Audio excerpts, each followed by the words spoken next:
Good morning. Welcome back to the Peaceful Protest. Today we'll be wrapping up Exodus. So let's start with Exodus 37, making the Ark of the Covenant. You ready? Let's get into it. Bezalel made an ark of acacia wood. 2 cubits and a half was its length, a cubit and a half its breadth, and a cubit and a half its height. And he overlaid it with pure gold within and without, and made a molding of gold around it.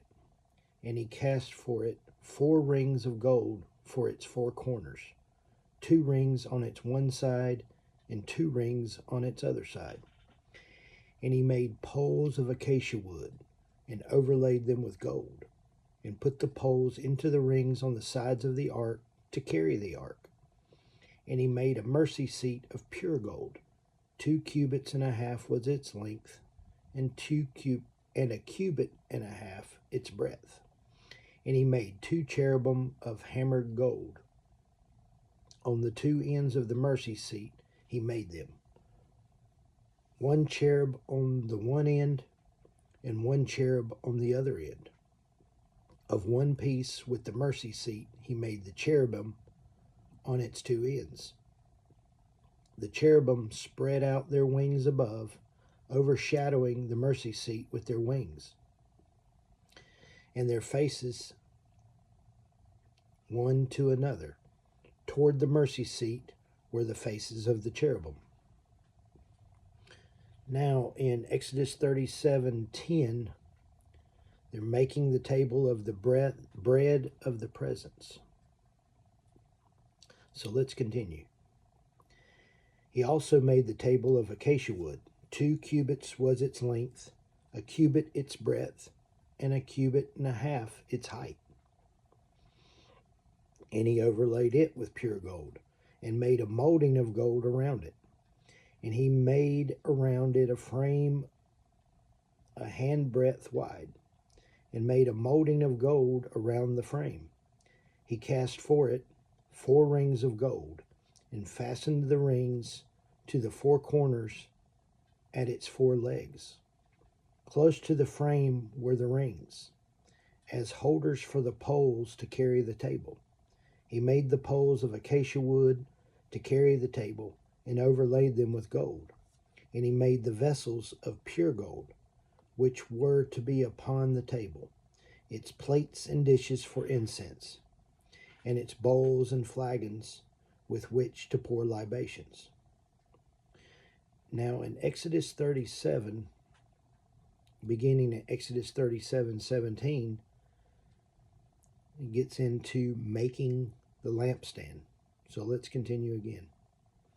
He also made the lampstand of pure gold. The base and the shaft of the lampstand were made of hammered work. Its cups, its capitals, and its flowers were of one piece with it. And there were 6 branches going out of its sides, 3 branches of the lampstand out of one side of it, and 3 branches of the lampstand out of the other side of it. 3 cups were made like almonds, each with capital and flower on one branch, and 3 cups made like almonds, each with capital and flower on the other branch.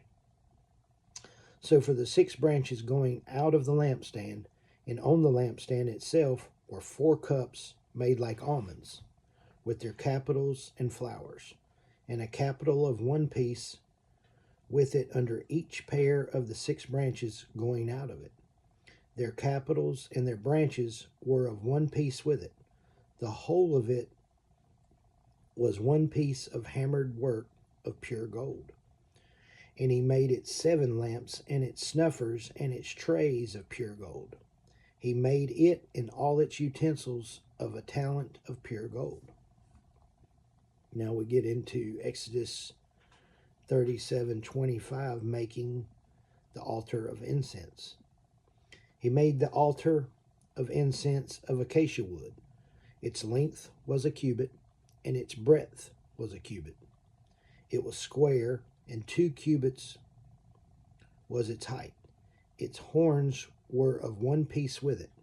He overlaid it with pure gold, its top and its sides around about, and its horns, and he made a molding of gold around about it, and made 2 rings of gold on it under its molding on 2 opposite sides of it, as holders for the poles with which to carry it. And he made the poles of acacia wood and overlaid them with gold. Now we'll finish off Exodus 37 with making the anointing oil and the incense. So I'll continue. That's Exodus 37:29. He made the holy anointing oil and the pure fragrant incense, blended as by the perfumer. That was Exodus 37. God bless y'all for coming today.